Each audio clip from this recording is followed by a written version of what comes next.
Hello everybody and welcome back to the Raccoon Hillbilly YouTube channel for a series here that we call America's Most Haunted, where we dive into the history and hauntings of the most haunted buildings in each of the 50 states.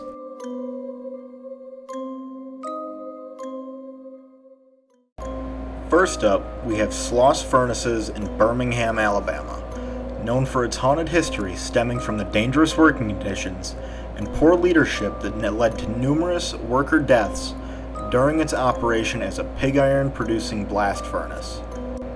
While the furnace was operating, workers would report hearing voices, seeing apparitions, being pushed, hearing footsteps, and feeling cold spots around the factory.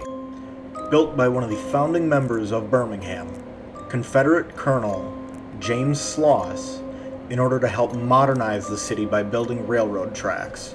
Operating as a pig iron blasting facility from 1882 to 1971, closing due to massive amounts of pollution, becoming one of the first industrial sites and only blasting furnace in the United States to be preserved for public use. But let's get into the spooky shit.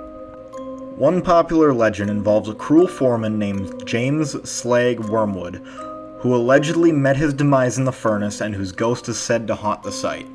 During his entire fucking time as the night shift lead, 47 people died just under him. And in one incident during an explosion in 1888, 6 people lost their eyesight. A big theory is that people got so sick of his shit that they actually threw him into a furnace and that's what killed him. Reasonable crash out if you fucking ask me. But they say that his spirit is the one who is allegedly shoving people around the furnaces.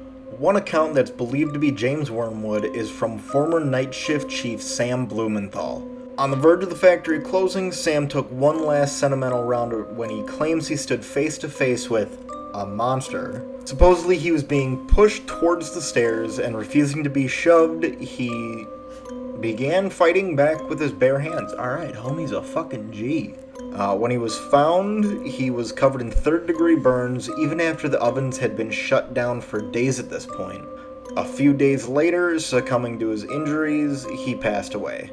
Shortly before his death, he described the monster as half-human, half-demon. Another legend involves a worker named Calvin Jowers, who died in a furnace accident at the nearby, not at Sloss, at the nearby Alice furnace, but his ghost is said to have relocated to Sloss after his original facility had shut down. Now apparently in the early 1900s is when Calvin moved his family to Birmingham, with the plan of working in the iron industry to support them, but without any government regulation or agencies like OSHA, it's not gonna be the safest to work in. Now, Calvin tragically lost his leg during an accident. He ended up slipping and falling into the molten iron, and they say that he ended up loving the industry so much that when they tried to recover his body, all that they found was his heart. Then after the furnace he worked at shut down in 1927, people claim to have seen him at Sloss, working alongside them, almost like when his furnace shut down, he went elsewhere to find work. Have you been here? Did you experience anything paranormal while you were there? What do you think? Is it actually haunted? If you enjoyed this video, go ahead and leave a like and stay tuned because we are doing an entire series on the most haunted buildings across each of the 50 states.